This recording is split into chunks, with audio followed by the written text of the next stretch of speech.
Hola, soy la Basmati, de nuevo con vosotros. Hoy toca Masacho.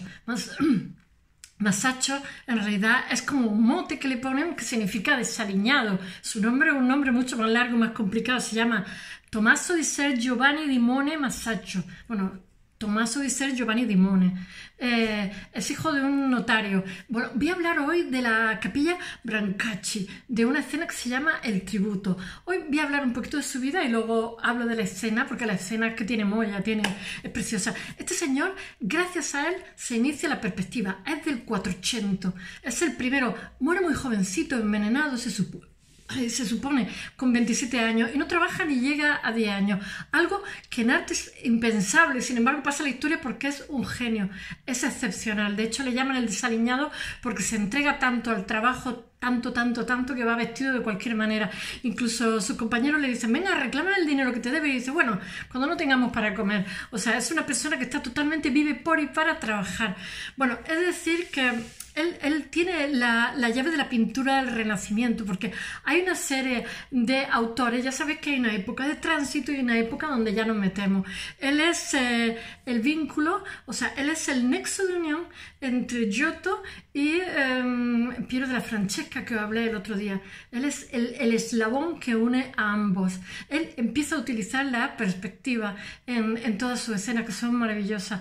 Hoy os voy a hablar de la capilla Brancacci, que de los 10 años que trabaja, porque muere muy jovencito, la más importante con mucha diferencia, que ha pasado la historia y es excepcional. Y empieza siendo pintada por un compañero que está muy agobiado de trabajo y le dice: por favor, ayúdame, que tengo muchísimos encargos. Y de pronto se va a Hungría y se queda él solo con esta capilla tan excepcional que la pinta, que es una preciosidad, y además innova no solamente perspectiva, sino montones de cosas a la hora de pintar a Adán y Eva de una forma dramática, que después es curioso porque hay un incendio aquí, entonces se quedan como grises, y ahora ha sido restaurada en 1982 y se han visto los colores reales que había. Bueno, pues su amigo lo deja con la capilla y le dice: mira, yo me tengo que ir a Hungría, y lo deja ya en la capilla Brancacci.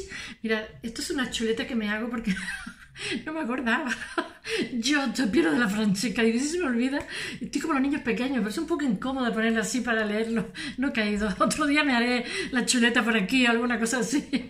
Bueno, mirad, en arte hay un dicho en latín que se dice ars longa vita brevis, o sea, que el arte es largo y la vida breve, y entonces esta persona que muere con 27 años pasa la historia porque es el que inicia la perspectiva de Brunelleschi. Ya sabéis que hay investigaciones ópticas en Italia, lo mismo que los primitivos flamencos, como he dicho. Ellos llegan a la perspectiva por empirismo, estos llegan por investigación, y todos estos humanistas, todos estos pintores humanistas se preocupan tanto de ser virtuosos, saber utilizar los colores, como de leer bastante todo, incluso los más jovencitos. Se sabe muy poquito de él y se ha perdido muchísimas obras. De hecho, casi os voy a hablar de 3 o 4 piezas que hay que se saben que son suyas con certeza, y por supuesto la capilla Brancacci de esa escena en concreta, que es cuando San Pedro llega el tributo y le pide que por favor que pague impuestos, ¿no?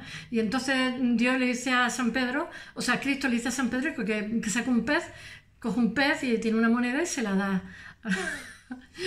Es una crítica a lo que pasa en esos momentos en Florencia, porque hay varias interpretaciones. Por un lado, quieren que la iglesia pague impuestos, y por otro lado está habiendo también en ese momento hay una reforma fiscal en Venecia que quiere que la gente que tiene más poder adquisitivo haga una declaración de bienes y pague en función de los bienes que posee. Y después hay también otra interpretación, y es que la persona, Brancacci, que se la elige, que es un rico mercader de seda y que aparece pintado en esta escena, su perfil, al lado de Cristo, pues es embajador del mar.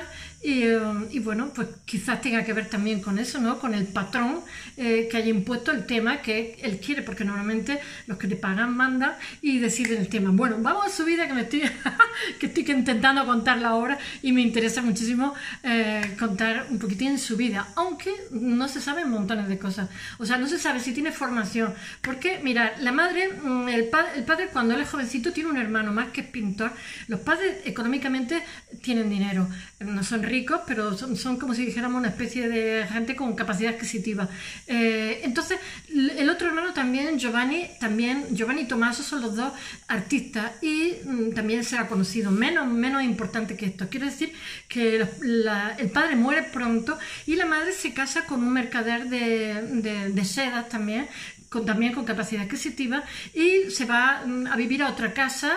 Este señor es otro viudo que tiene dos hijas, y ella tiene 2 hijos, y se sabe que la madre le alquila una casa en Florencia porque porque bueno, ellos, no he dicho dónde son nacidos, bueno, ahora te digo, ahora os diré dónde ha nacido. No ha nacido en Florencia, es de la Toscana, pero no es de la Florencia, no es de Florencia. Entonces la madre quiere que este centro neurálgico, su hijo es un aprendiz, no sabemos con quién, porque ha habido varias especulaciones, pero se han comprobado que no, y no hay ninguna prueba fehaciente de que pertenezca y tal, pero sí hay documentos del papel de alquiler de la madre de una casa en Florencia para su hijo, que es todavía adolescente, y que con 19 años ya está dentro de la cofradía de San Lucas, que sabéis que es como que pasan un examen para ver si tiene capacidad, etcétera, porque también hay documentos, se puede hablar de lo que hay documentos, del resto son todo hipótesis. Bueno, él junto, mirad, os voy a leer porque no me lo sé todo. Gilberti sí, porque Gilberti, gracias a la idea de Gilberti, él crea la Capilla Brancasi, las primeras imágenes de fresco donde hay perspectiva, aunque algunas veces, ya veréis en la obra que os voy a contar, va arrastrando un proceso como si dijéramos de gradación ascendente. En la primera pieza que hace tiene todavía mucho de gótico, en la segunda le queda un poquito, y ya cuando llega a la tercera o la cuarta cada vez tiene menos. Hay una progresión, él progresa en 7 años porque es genial, sencillamente. Todo esto era, como he dicho otros días, niños prodigios, o sea, el crecimiento que tienen, a lo mejor una persona en toda una vida no la hace, y no solamente eran virtuosos, sino que encima innovan, porque lo que se trata, la gente no lo sabe, pero yo pienso decirlo, cuando habla de Leonardo se pasaba la vida haciendo experimentos, hirviendo huesos, añadiéndole productos a la pintura, a los colores, etcétera. Son innovadores, por eso pasan a la historia, porque a fin de cuentas pintar bien lo hace cualquiera, es una cuestión de entrenamiento. Vamos, no lo hace cualquiera, pero quiero deciros que a base de trabajo sí que lo puede hacer la mayoría, si no todos, casi todos. Y entonces la gente piensa que cuando una persona es renombrada es por su virtuosismo. Sí y no, es porque innovan, en primer lugar, innovan fórmulas. Y este chico con 7 años, que muere con 27 años, a los 10 años de estar dentro de la cofradía, pues ya ha innovado y pasa a la historia como el primero que utiliza la perspectiva, bueno, de Lorenzo Gilberti. Es deciros que sus coetáneos son los que hacen que el arte pase de los 400 a 580, decía el Renacimiento, que son Filippo Brunelleschi, Donatello y también León Battista Alberti, cada uno de los cuales, de los que he nombrado aquí, representa una de la arte. Por ejemplo, Gian Battista Alberti, que es el que tiene la teoría junto a Lorenzo Gilberti, es un arquitecto. Entonces ha puesto pintor, arquitecto, escultor, etcétera. Por eso he dicho Lorenzo Gilberti, Filippo Brunelleschi, Donatello y León Battista Alberti, junto a nuestro Masaccio, que es el de pintura. Bueno, todos ellos mueren bastante después, no se mueren con 27 años, evidentemente, y crean las bases teóricas y prácticas de lo que va a ser el Renacimiento. Hay un salto, ya sabéis, hay también unos primitivos al principio, y van poco a poco, ¿cómo se dice?, haciendo una progresión ascendente, como he dicho. Él mismo en su obra, ahora mismo, él, como he dicho antes, es el nexo de unión, el eslabón de la cadena que une a, ¿cómo se dice?, a Giotto con, tengo que leerlo porque se me olvida, esta es la chuleta, Giotto con Piero della Francesca. Piero della Francesca va después de él, que se muere tan joven, ya sabéis que hablé el otro día de él. Mira, de él sabemos gracias al cronista Vasari, que es un poquito irregular, decía, pero Vasari es del siglo XVI, no lo llega a conocer. Entonces, pues claro, cosas que dice, pues cuando se han comprobado con pruebas fehacientes, pues se han asimilado como tal. Bueno, él dice, se incorpora al gremio en 1422, al gremio de San Lucas, ya sabéis que es el pintor, el santo que es pintor, y solamente le quedan 6 años de producción, y pasa la historia, no son 10 años que me he equivocado, 6 años de producción. Tengo que mirar la fecha que no me la sé toda, En 1428 hace un viaje a Roma, se supone que es porque era un año de jubileo. y muere allí en Roma. Se queda todo el mundo desconcertado. De hecho, la Capilla Brancacci, que la ha hecho él prácticamente y se sabe perfectamente, ahora os diré cuáles son las escenas suyas, pero Masolino, que es el que lo llama, lo hace unas cuantas, pero como que no le acaba de gustar ese encargo y se lo deja a él. Y él, cuando muere repentinamente con 27 años, ya he dicho que se supone que envenenado, quien termina esta escena es Fra Filippino Lippi. Uy, Fra Filippino, ya lo he convertido yo en cura. Filippino Lippi. Bueno, en 1422, tengo que mirar las fechas que no me las sé, todas no me las sé. Hace por primera vez la primera pieza que hace, porque todo el mundo se da cuenta que es bueno y lo contratan enseguida. Es un emergente, alguien que acaba de llegar, y entonces realiza el tríptico de San Juvenal, que me parece que está desmontado y está uno en la National Gallery y otro, porque esta gente se dan cuenta que son buenos. Bueno, que está todavía anclado en el siglo XV y todavía se le ve, aunque ya aplica aquí la perspectiva, ya se le ve todavía algo de torpeza. He de deciros que él, además de ser un buenísimo dibujante, él siempre que hace una escena contrata gente que le posan allí, no lo hace ni de memoria, etcétera, etcétera. Porque ya sabéis que los frescos se utilizan como si dijéramos un papel, que es una especie de calco, a los cuales estatigrafía, no me acuerdo cómo se llama, que es parecida a las plantillas. Bueno, es una plantilla en las cuales se echa un mineral, óxido de hierro, y después se pinta, porque lo tienes que hacer rápido, tienes que hacerlo en el día, no puedes dejarle un trozo de cara porque si no al día siguiente. Pero bueno, en esta primera obra que he contado ya se ve la perspectiva y ya se ven los modelos clásicos que él copia, porque después hay un segundo, tengo que mirar la fecha, 1426, pido perdón, pero es que todas no me las sé, que está el retablo de Pisa y está la iglesia del Carmen, y entonces ya hay otro pequeño desajuste también en la perspectiva, pero ya ha progresado, y en 1426-28 llega hacia la Trinidad en la iglesia de Santa María del Popolo, y ahí ya mejora la perspectiva. Os he dicho que en 6 años que trabaja pasa la historia, pero es que él hace una progresión muy rápida, se pasa el día trabajando, es un loco del trabajo, y bueno, ya tiene un sentido escenográfico de la arquitectura, que todo eso lo ha vivido de Brunelleschi y Donatello, y él reivindica un nuevo estilo más naturista. La figura tiene cierto peso, hay una luz ambiental, hay una grandísima monumentalidad, ya sabéis, clásica, porque esto te lo ambientan todo en su Toscana de su época, aunque estén hablando de Moisés o de lo que sea. Y bueno, ya se aplican las leyes ópticas y se aplica la perspectiva con muchísimo rigor. Ya os he dicho que con 6 años solamente consigue pasar a la historia porque es un genio. Bueno, y todas las teorías de perspectiva. Ya estamos, no me acuerdo en qué año, en la iglesia del Carmine, en la Capilla Brancacci. Bueno, de Brancacci he de decir una cosa. Este señor es embajador de Egipto, este señor es cónsul del mar, por eso quizás hace la figura de San Pedro.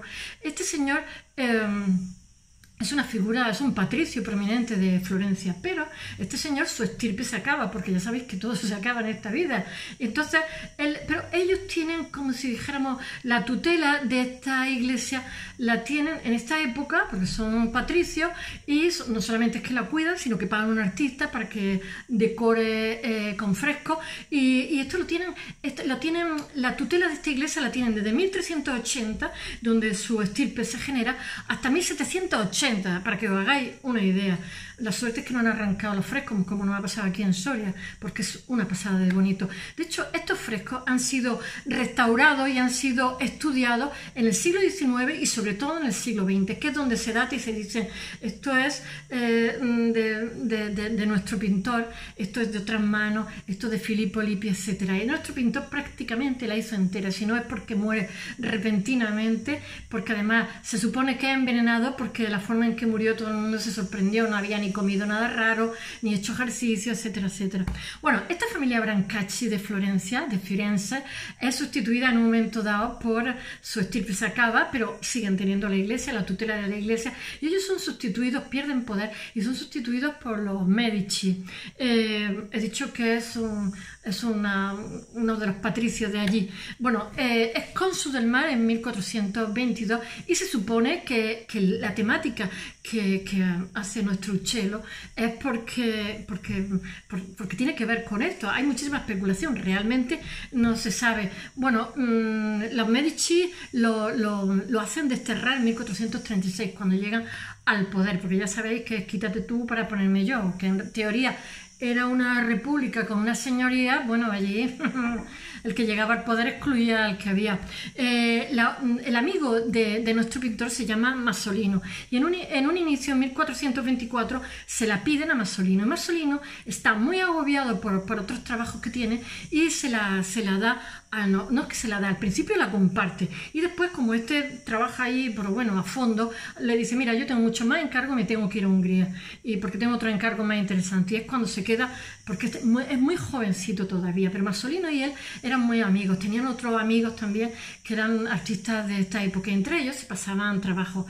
Y en un inicio acepta colaborar, pero al final se va enfrascando y lo acaba haciendo todo, desde la escena de Adán cuando tiene que irse al paraíso, hasta la que he dicho del tributo y otras más que y se queda inconcluso su muerte, pero se queda solamente un trocito, que es el que termina Filippino Lippi. Bueno, ahora tengo que leerlo porque no me las sé todas. Los frescos de Masaccio que hay aquí en la Capilla Brancasi, que es su mejor obra, son La expulsión de Adán y Eva del paraíso terrenal, El tributo, El bautismo de los neófitos, San Pedro sana con las sombras, eso yo no lo sabía, y La distribución de los bienes de Ananías.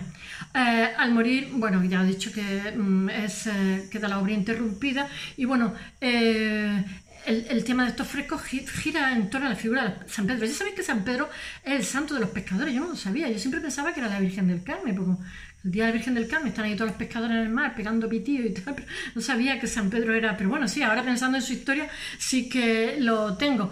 Y bueno, esto lo que pasa es que el estudio de estos frescos ha hecho que se investigue sobre la vida de Felipe Brancacci, que es el que se lo encarga. Y esa esfinge se pone al lado de la figura de Cristo en esta escena que os voy a contar. Esta escena que os voy a contar es como si dijéramos un cómic, pero en la misma escena está todo incluido. O sea, cuando llega el recaudador de impuestos y pide el tributo a Cristo, cuando Cristo le dice a Pedro: por favor, saca un pez, y Pedro saca el pez con la moneda y el otro le paga, todo está en la misma escena, pero hay como un brazo así en alto, y está la figura de Cristo, por supuesto, en la central, está el punto de fuga ahí, ¿no? Y ese brazo es lo que articula la escena.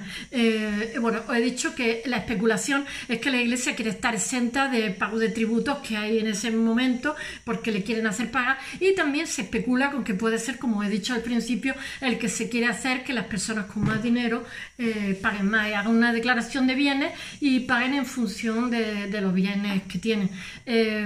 Bueno, he de deciros, de vez en cuando tengo que mirar porque no me sé la fecha, que esta escena que os voy a contar ahora mismo está enclavada en la parte izquierda de la capilla. Cuando se entra, en la parte izquierda hay diferentes escenas, prácticamente es un cómic porque la gente era analfabeta, y bueno, que es donde ¿cómo se dice?, el recaudador le pide a Cristo, por favor, que le pague, como he dicho, su tributo, y entonces este le dice a San Pedro que le da, y San Pedro saca un pez del agua con una moneda y se le paga, y se le entrega esta moneda. Eso es como una especie de escenificación de la sobrenatural provisión divina de la Iglesia, porque San Pedro, ya sabéis, que es el que se encarga de la Iglesia, entonces es el que se encarga de los temas mundanos, de pagar las deudas. Entonces esa iconografía está llena también de simbología, y bueno, que es la primera vez que se aplica una escena a la perspectiva tal cual, que es deciros que, por ejemplo, hay mayor tonalidad de color en la primera parte, y al final, conforme se va alejando el ojo hacia el horizonte, va viendo una gradación descendente para que haya profundidad. Y bueno, se ve también el volumen de la figura, y también hay una puesta en escena de las imágenes muy bonita, muy audaz, por decirlo de manera. De alguna forma hay una continuación visual. Él organiza de tal forma las imágenes que hay una continuación visual cuando empieza por la expulsión de Adán, y entonces vas viendo con progresión a lo largo de toda. No hay ruptura entre una y otra. Y yo qué sé, que Masaccio se ayuda de la construcción no sé, que la profundidad está muy bien conseguida, que he dicho que tiene más torpeza ¿cómo se dice? En las obras que hace con anterioridad, y cada una de ellas supone un avance hasta llegar aquí, que es la culminación en 6 años que trabaja y que pasa la historia de la culminación, la capilla Brancacci. Y bueno, que en el retrato, en la misma escena, encuadra 3 planos diferentes, como si fueran ahí un storyboard que van pasando, como si fuera cinematográfico, y que el horizonte montañoso está muchísimo más atenuado, los pigmentos, y que la extracción que hace la moneda de la boca del pez, en fin, toda esta simbología, bueno, y que está organizada por el brazo de Cristo y tal. Bueno, es deciros que lo único que hace es seguir las pautas de Lorenzo Gilberti, y da la impresión, cuando se ve esta imagen, que es ¿cómo se dice?, un bajo relieve, por las profundidades, por el tipo de sombreado que hace, y quizás está influenciado por los escultores del momento, por la profundidad, el cromatismo, cómo se atenúa, se suaviza en el horizonte. Y bueno, el tributo de Masaccio, esta escena que estoy contando de la capilla Brancacci, establece con claridad el discurso que va a discurrir en el Renacimiento, diferenciándose muchísimo por esta vía más estructural, conceptual y geométrica del realismo de los primitivos flamencos, como he dicho estos días, pero sin perder de vista la fuerza dramática de Giotto. Espero que os haya gustado esta mañana. Mañana sí que toca curvosear.